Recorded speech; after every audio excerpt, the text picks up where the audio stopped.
하나님의 백성이 이 땅에서 살아갈 때 꼭 지켜야 될 삶의 원리로 하나님이 우리에게 가르쳐 주신 것은 십계명입니다. 그래서 이 십계명 말씀을 하나님 사랑과 이웃 사랑으로 우리 주님은 요약해서 가르쳐 주셨죠. 어떻게 하나님을 사랑하고 이웃을 사랑할 것인가에 대해서 이 신명기의 말씀은 이제 십계명을 하나하나씩 풀어주시는데, 오늘 우리가 읽었던 말씀 바로 앞부분인 24장 8절부터 25장 4절 말씀까지는 제9계명인 거짓 증거하지 말라는 이 계명을 풀어 설명해 주는 단락입니다. 여러분, 그러니까 우리가 십계명의 삶을 살아가는데 어떻게 하면 거짓 증거하지 아니하고 살아갈까라는 부분을 오늘 본문에서는 구체적인 여러 가지 예들로 지금 풀어서 설명을 해주는데, 거짓 증거를 할 때 무엇 때문에 거짓 증거를 하는가 한번 생각해 보십시오. 보통 우리가 거짓말을 할 때 상대방의 명예라든가 상대방이 가지고 있는 것들을 좀 깎아내리기 위해서 거짓말할 때가 있죠. 이런 경우, 또 우리가 거짓말을 할 때 나의 유익을 위해서 거짓말을 할 때가 있습니다. 상대방이 가지고 있는 것 우리가 좀 더 빼앗기도 하고, 내가 가지고 있는 거 더 누리고자 거짓말을 하는 경우도 있습니다.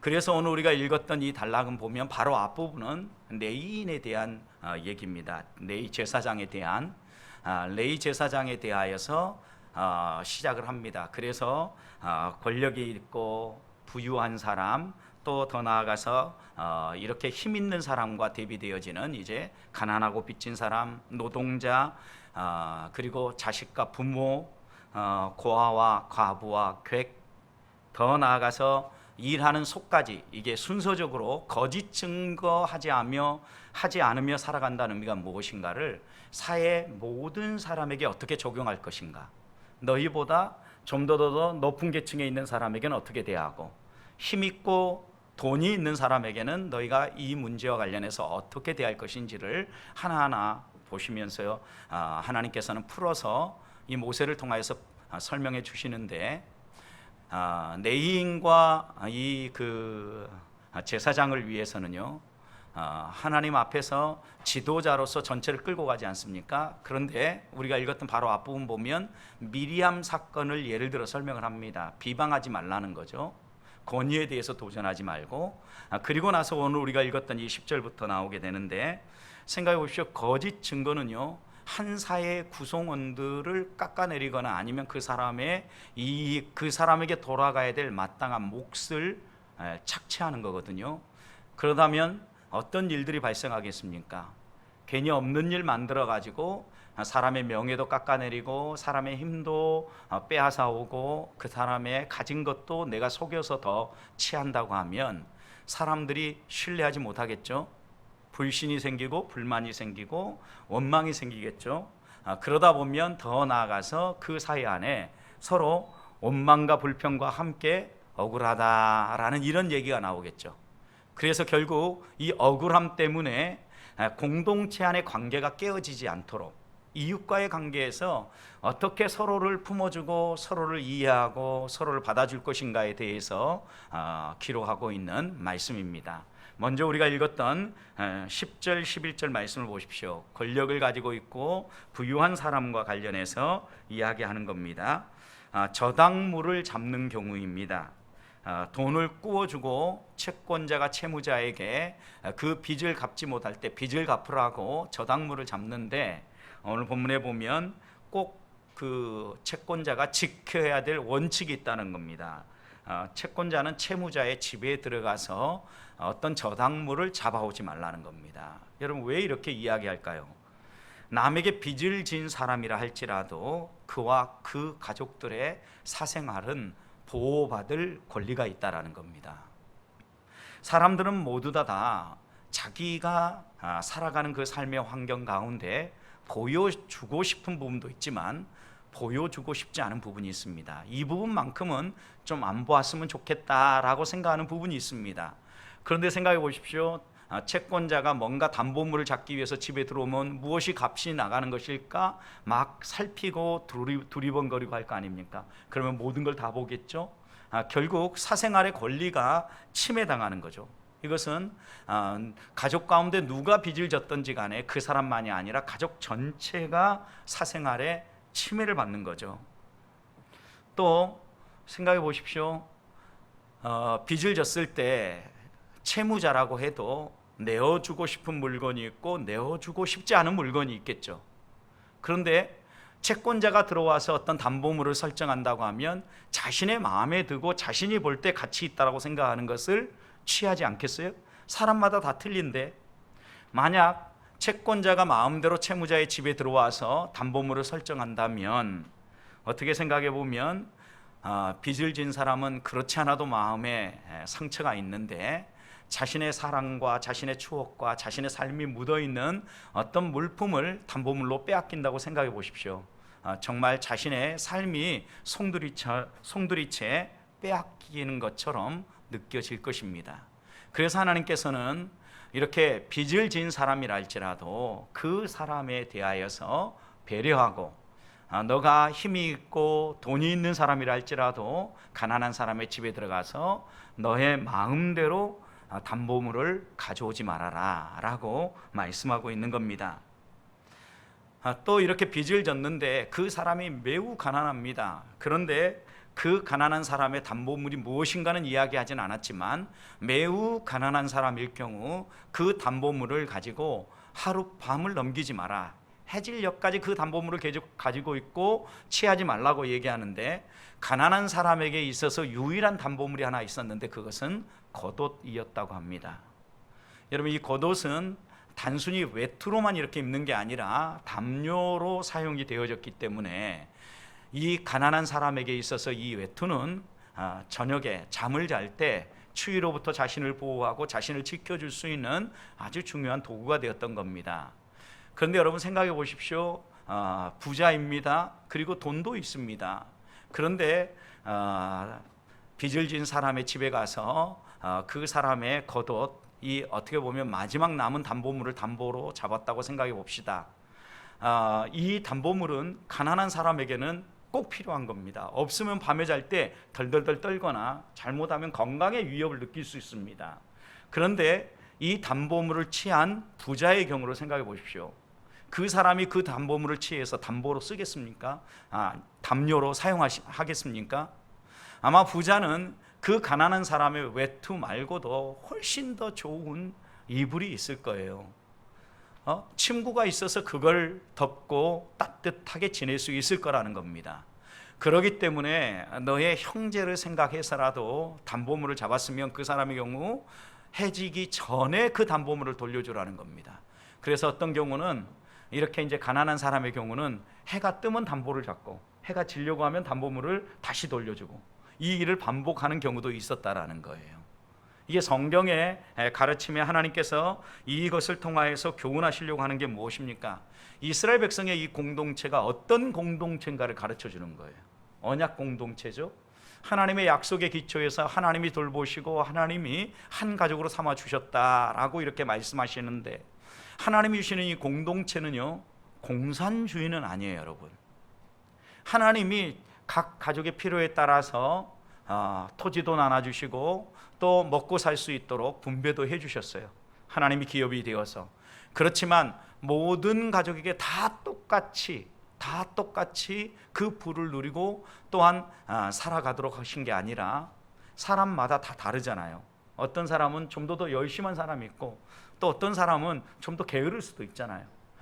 또 어떤 사람은 어떤 일들을 펼쳐갈 때, 사업을 할 때도 좀 공격적으로 사업을 펼치는 사람이 있는 반면에 어떤 사람은 사업을 안정 추구형으로 이렇게 하는 사람도 있지 않겠어요? 그러다 보니까 자기가 가진 재산이라 할지라도 어느 시점에 가면 잃어버리는 사람도 있고 더 많이 가지는 사람도 있게 된 거예요. 그런데 하나님께서는 항상 너희 마음 가운데 이웃이 나에게 빚진 사람, 내가 함부로 해도 되는 사람, 이렇게 생각할 것이 아니라 언약 공동체 안에 하나님 허락하신 형제이며 자매라고 생각하라는 거죠.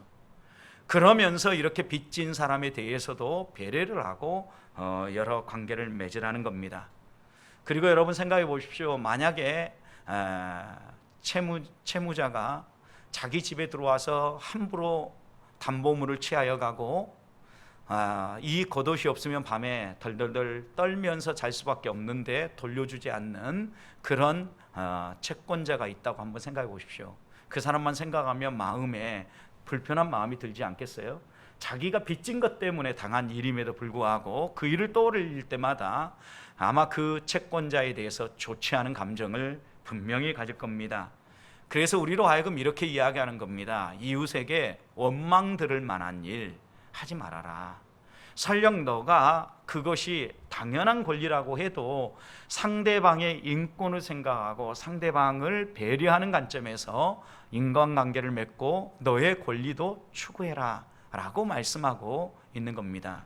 사랑하는 성도 여러분, 우리들은 지난 3일을 살아가면서 어떤 삶을 살았습니까? 이웃과의 관계에서 혹시 원망 들을 만한 일은 없었습니까? 아니면 여러분 보면 야, 너 때문에 내가 참 살맛 난다 라는 이렇게 칭찬 들을 만한 일들 하며 살았습니까? 이웃을 행복하게 해줄 수 있는 일이 무엇일까 생각하고 섬기며 살아가는 사람이 성도입니다, 여러분.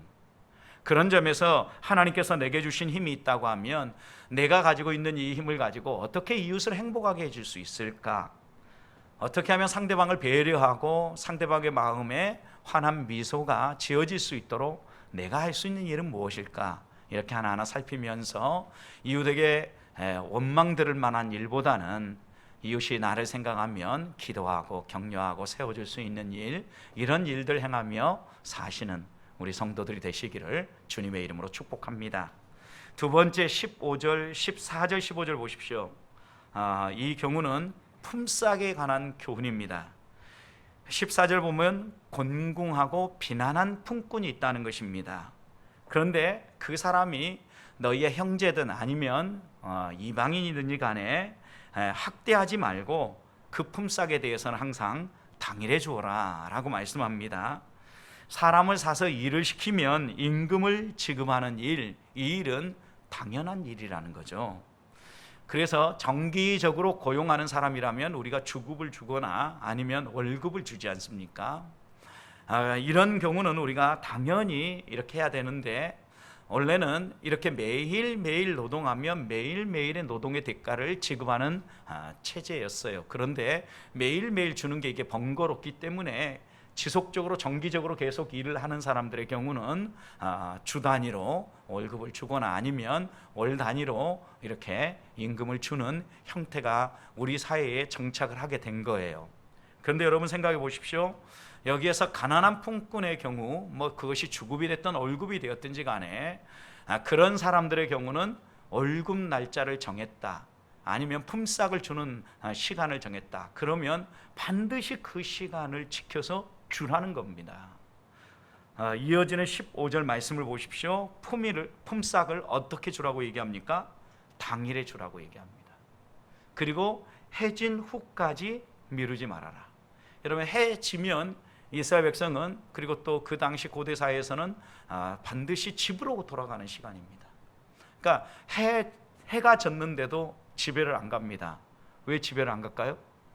품삯을 못 받았으니까 못 가는 거죠. 제가 한 번은 후배 목사님을 만났더니 그런 얘기를 하더라고요. 부산에 있는 후배 목사인데 한 번은 강사 목사님이 와서 설교를 하고 다 끝나고 인사까지 다 드렸는데도 끝까지 안 가시고 기다리더라는 거예요. 왜 안 갈까? 목사님 빨리 가셔요. 이제 다 끝나셨어요. 그러고 와서 내보내서 이분을 보냈다는 거예요. 그리고 나서 집에 와서 곰곰이 생각을 해보니까 사례비를 안 줬다는 거예요. 품삯을 못 받았으니까 안 가고 있었던 건데 어떻게 생각해 보면 그것도 자기는 까마득히 잊어버리고 왜 안 가시냐고 빨리 가라고 이렇게 해서 내보냈다는 이야기를 들으면서 그럴 수도 있겠구나라는 생각을 했었습니다. 그런데 여러분, 만약 그 사람이 가난한 사람이라고 생각해 보십시오. 가난한 사람. 그리고 그게 있어야 가족들이 그날 그 다음 날까지 하루를 먹고 산다고 생각해 보십시오. 하루 벌어서 하루 먹는 사람, 얼마나 이 품삯을 간절히 기다리겠느냐는 거예요. 그런데 자신이 일을 시켜놓고 나서 자기가 고용주라고 해서 이 품삯을 제때에 두지 않고 내가 좀 일한 게 마음에 안 드니까 좀 늦게 줘야지, 너도 한번 좀 이렇게 마음에 안 들게 일하면 고통을 겪는다는 것 느껴봐라. 이런 마음을 갖지 말라는 거예요. 하나님의 마음은 뭐냐면요, 이렇게 일하는 사람들의 고난, 그리고 또 일하는 사람들의 이런 아픔을 너희가 기억하면서 그 일이 얼마나 잘 됐느냐, 그 일이 얼마나 너의 마음에 들게 흡족하겠느냐, 이게 지금 문제가 아니에요. 고용을 하고 일을 시켰으면 그것에 대하여서 정한 시간에 어떻게 하라는 거예요? 값을 주라는 거예요. 임금을 지급하라는 거예요. 분명히 이 말씀은 그런데 경고의 말씀도 있어요. 15절 말씀 이어서 보십시오. 그 품삯을 간절히 바라는데 그가 만약에 해질 때까지도 주지 않으면 그가 너를 여호와께 호소할 수도 있다. 그러니까 여호와께 호소하지 않도록 행동하라는 거예요. 여러분, 어떻게 호소합니까? 우리 주인이 내가 그렇게 간절히 기다리는데도 임금을 안 줍니다. 하나님, 어떻게 해야 됩니까? 이렇게 기도가 시작할 수도 있겠지만, 자주 이럽니다. 이러면은 얼마나 그 마음속에 불평과 원망이 하나님 앞에 드려지겠습니까? 그것에 대해서 15절 마지막 부분을 보십시오. 하나님 뭐라고 얘기합니까? 그것이 너에게 뭐가 된다고요? 죄가 된다 그랬어요. 뭐 주인의 입장에서 보면, 이 일을 시킨 고용주의 입장에서 보면 일이 깔끔하게 처리가 안 되어서 지금 임금 못 준다, 별의별 얘기를 다 할 수 있습니다. 그 마음속에 어떻게 마음에 드는 것이 무엇인지 어떻게 알겠어요? 정확하게 계약서를 쓰고 또 그런 계약서대로 되었는지 안 됐는지 확인하기 전에는 이런 게 어려울 거 아닙니까? 특별히 예를 들면 포도원에 포도를 따라 그랬는데 사람마다 일하는 동안에 예를 들어서 10바구니를 딸 사람도 있지만 뭐 또 힘이 들면 8바구니, 5바구니 따는 사람도 있을 거 아니에요. 다른 사람 다 10바구니 땄는데 너는 5바구니 땄으니까 너의 품삯은 못 줘. 이렇게 하지 말라는 거죠, 여러분. 누가 됐든지 간에 그 사람이 어떻게 일을 처리하고 너의 마음에 들든 들지 않든 그것과 상관없이 어떻게 하라는 거예요? 품삯을 제때 주라는 거예요. 가난한 사람은 오죽했으면 자신의 품삯을 팔아서 먹고 살아가겠느냐는 겁니다. 성도 여러분, 그렇다면 이 말씀을 통하여서 한번 우리가 생각해 봐야 될 것이 있습니다. 분명히 일을 시키는 주인의 입장에서 그가 품삯을 늦게 주려고 하는 이유가 있겠지만, 그런 모든 것을 내려놓고 너가 힘이 있고 너가 나눌 사람이라는 걸 기억하며 품삯을 정해놓은 시간에 주라는 이 말은, 공동체 안에서 여러 사람들과의 관계를 맺을 때 원리 원칙과 또한 어떤 규칙에 따라서만 행동을 하면 우리가 뭐라고 이야기합니까? 딱딱하다고 얘기합니다. 인간미가 없다고 이야기를 합니다. 어떻게 생각해 보면 이 주인은 분명히 그런 마음이 있을 수도 있어요. 그러나 하나님이 원하시는 건 뭐냐면 좀 넉넉하게 관용하고 베풀면서 인간미가 있는 공동체를 만들라는 거예요. 여러분, 우리가 실수도 하고 때로는 하다 보면 내가 원하는 만큼 성과를 못 낼 수도 있습니다. 그런데 그러지 못했다고 해서 불평하고 원망하고 또 다른 사람에게 불이익을 가하기보다는, 오히려 그거보다는 항상 하나님 은혜 안에 덧입어 살아가는 것을 기억하면서 배려하고 용납하고 베풀며 살라는 겁니다. 성도 여러분, 우리가 여러 사람과의 관계에서 혹시 내가 베풀어야 될 것은 무엇입니까?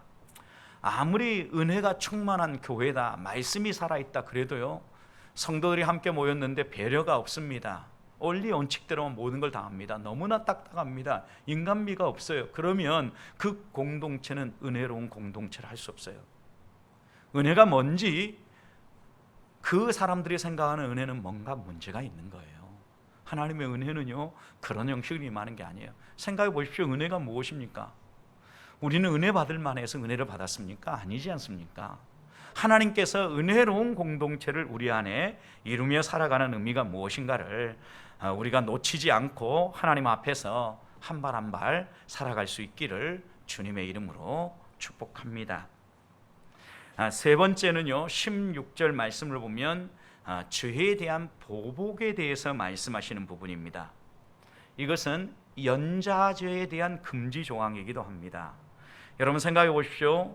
고대 근동에 대부분의 문화권에서 가족들은 각자의 개인적인 권리를 가진 독립적인 존재라기보다는 가장의 일부라고 느껴졌어요.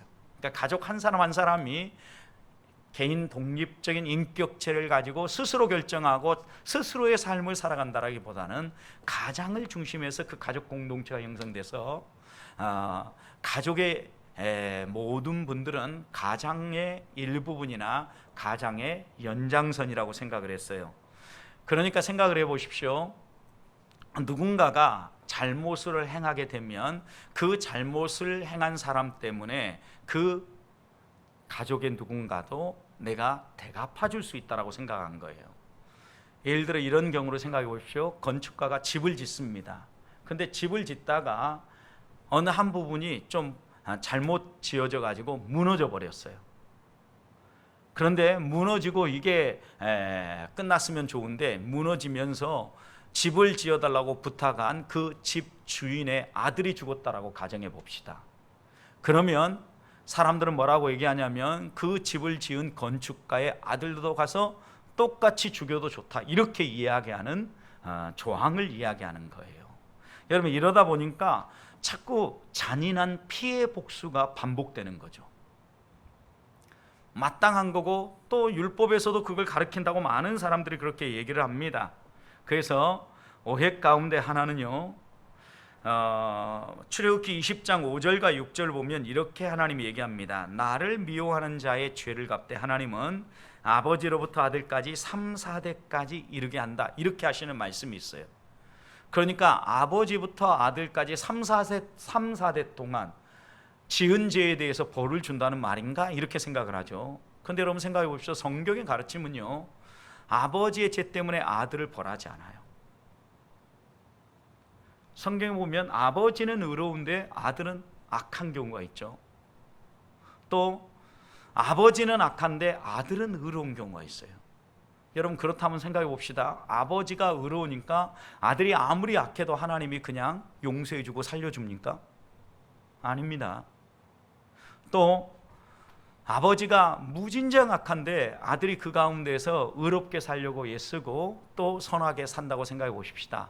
그러면 아버지가 잘못했으니까 무조건 너는 죄인이야, 이렇게 말씀합니까? 아니죠.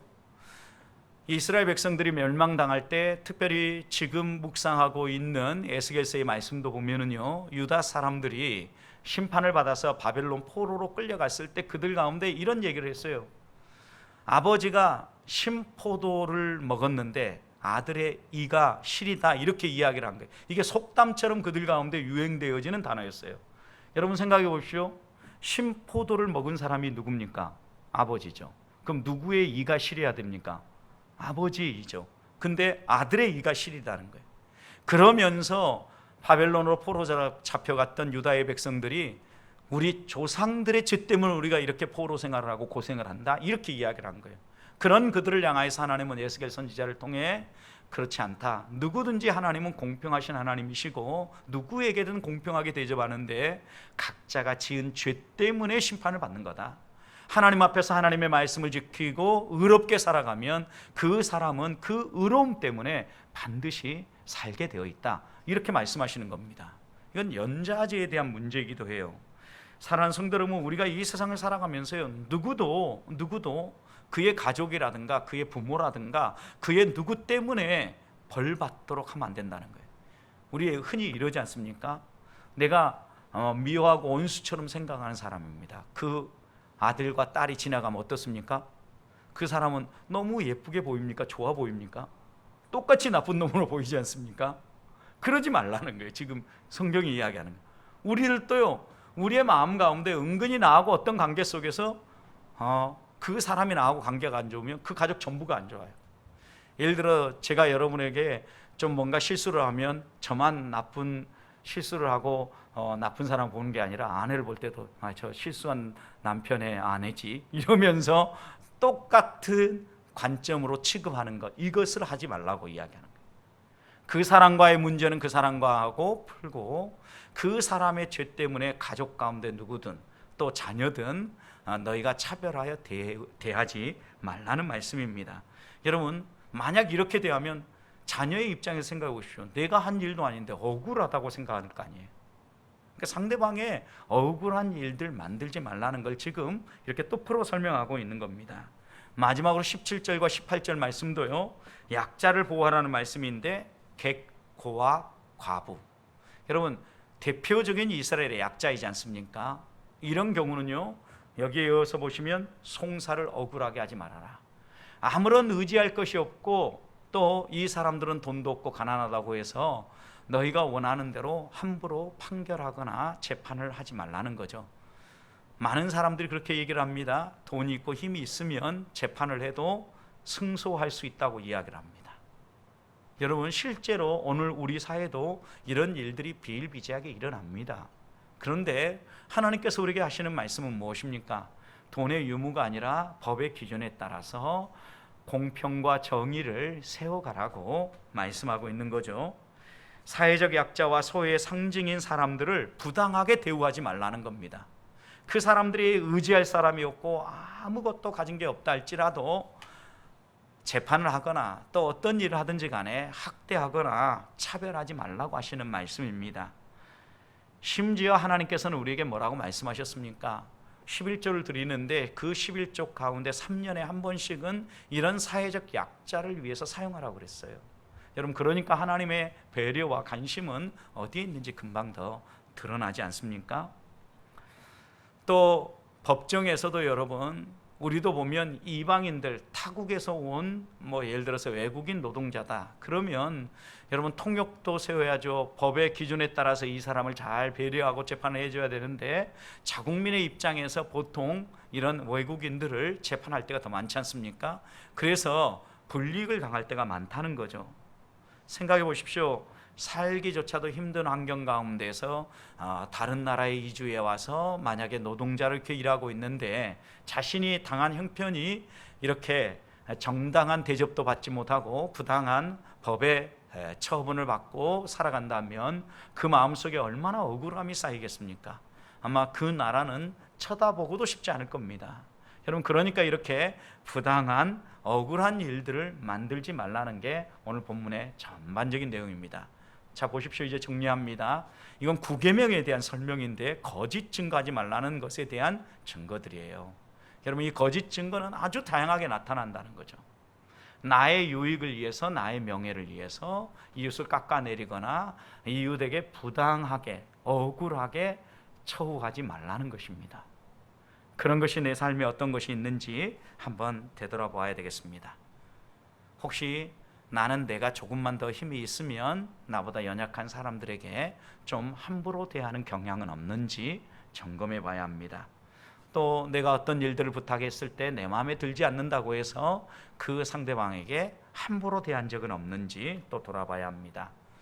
우리 가운데, 우리 공동체 안에 내가 마땅히 배려하고 섬겨줘야 됨에도 불구하고 배려하지 못하고 섬기지 못하고 또 차별하며 함부로 대한 것들이 있다면 오늘 용서를 구하고 다가오는 3일 동안도 하나님의 백성답게 하나님 우리에게 맡겨주신 것들 순종하며 행하며 살아가는 우리 성도들이 되시기를 주님의 이름으로 축복합니다.